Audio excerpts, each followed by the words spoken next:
Hello बच्चों, आप लोग कैसे हैं? उम्मीद करते हैं आप लोग अच्छे होंगे। आज के इस वीडियो में एनसीईआरटी के आधार पर प्रश्नावली 10.1 अध्ययन करते हैं। बच्चों दिया हुआ यदि साइन ए बराबर 12/13 तब cos ए का मान ज्ञात कीजिए, यही पूछ रहा आपसे। तो सबसे पहले लिखते हैं बच्चों हल।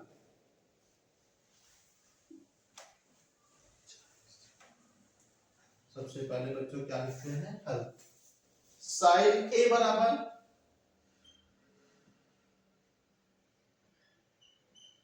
12/13 है। अब बच्चों हम जानते हैं साइन ए बराबर होता है लंब बटे कर्ण होता है। साइन ए बराबर लंब बटे कर्ण। इसका मतलब बच्चों लंब का मान दिया हुआ 12 और कर्ण का मान दिया हुआ 13। तो आधार तीसरी भुजा आधार का मान निकालना। जब तीसरी भुजा आधार का मान निकालना है तो एक हम समकोण त्रिभुज बनाते हैं। यहाँ पे हम एक समकोण त्रिभुज बनाते हैं। ए बी सी बच्चों, जहां पे आपका बी आपका समकोण है। अब इसमें लंब आपका बीसी जो होता है 12 दिया हुआ है और एसी आपका 13 दिया हुआ है। अब कर्ण आपका जो होता आधार आपका दिया पूछ रहा है, आधार आपसे पूछ रहा है, तो हम क्या करते हैं बच्चों? पाइथागोरस प्रमेय का सूत्र लगाते हैं। पाइथागोरस प्रमेय। पाइथागोरस का सूत्र लगाते हैं। कर्ण का स्क्वायर बराबर लंब का स्क्वायर प्लस आधार का स्क्वायर।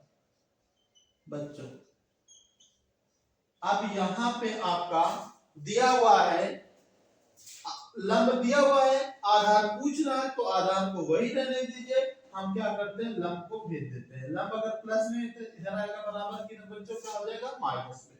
तो आपका हो जाएगा कर्ण का स्क्वायर माइनस लंब का स्क्वायर बराबर आधार का स्क्वायर। अब क्या करते हैं? कर्ण आपका दिया हुआ है 13 और लंब आपका दिया हुआ 12। 13 का होल स्क्वायर माइनस 12 का होल स्क्वायर बराबर आधार का होल स्क्वायर। बच्चों अब 13 का गुणा 13 में करेंगे, 13 13 में 169 आएगा बच्चों।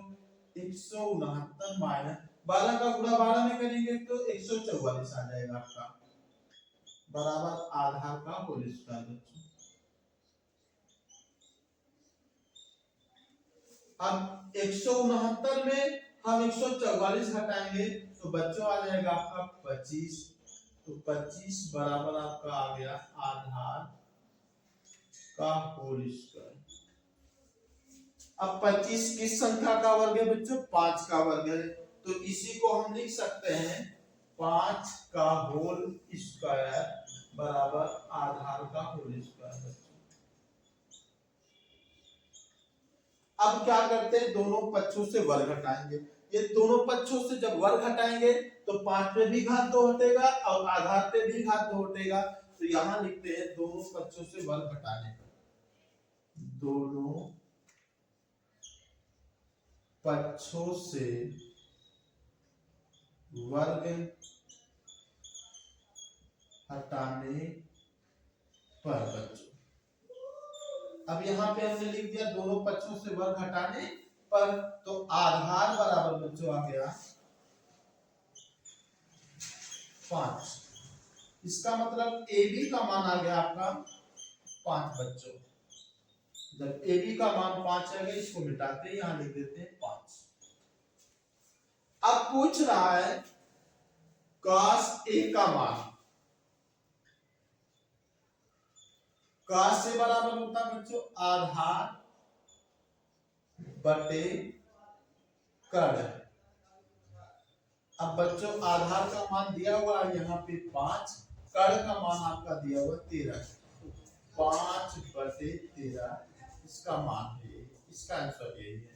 अब दूसरा है सवाल, यदि tan थीटा बराबर a/b तब sec थीटा का मान क्या होगा बच्चों। तो सबसे पहले बच्चों लिखते हैं दूसरे का हल।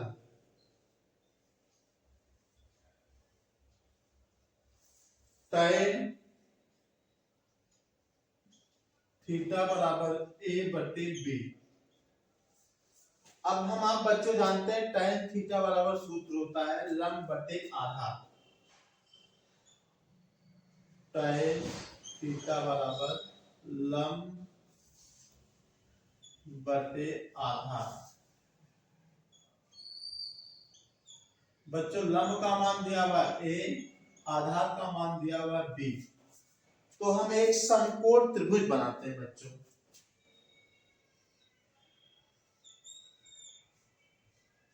ए बी सी, जिसमें बी कोण आपका समकोण है। ए बी का मान दिया हुआ है यहाँ पे बी, और बी सी का मान बच्चों दिया हुआ है ए। कर्ण का मान यही पूछ रहा है, जब कर्ण का मान पूछ रहा है, एसी का मान पूछ रहा है, तो हम क्या करते हैं बच्चों, पाइथागोरस प्रमेय लगाते हैं। पाइथागोरस प्रमेय।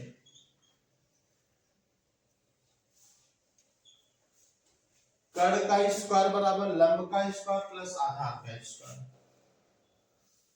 कर्ण का स्क्वायर बराबर होता है बच्चों लंब का स्क्वायर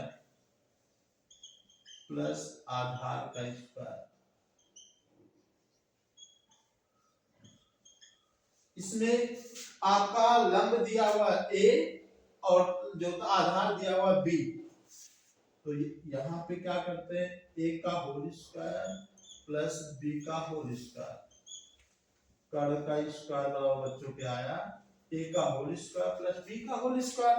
अब क्या करते हैं, दोनों पक्षों से वर्ग हटाएंगे, तो यहाँ जब दोनों पक्षों से वर्ग हटाएंगे तो इधर कर्ण आ जाएगी और इधर आपका वर्ग हट जाएगा, तो आपका आ जाएगा कर्ण बराबर कर्ण में a square plus b square बच्चों। तो कर्ण का मान बच्चों कितना है यहाँ पे, कर्ण में a square plus b square. अब आपसे पूछ रहा है यहाँ पे सेक थीटा का मान, सेक थीटा का मान।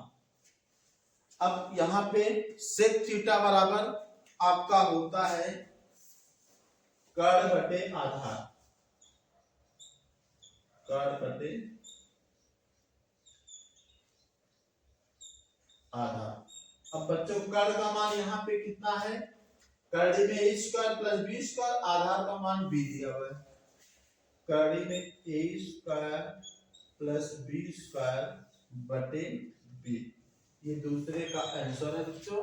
आज की इस वीडियो में इतना ही, अगली वीडियो में मिलते हैं। इस वीडियो को लाइक करें, अपने दोस्तों को शेयर करें, चैनल को सब्सक्राइब करें।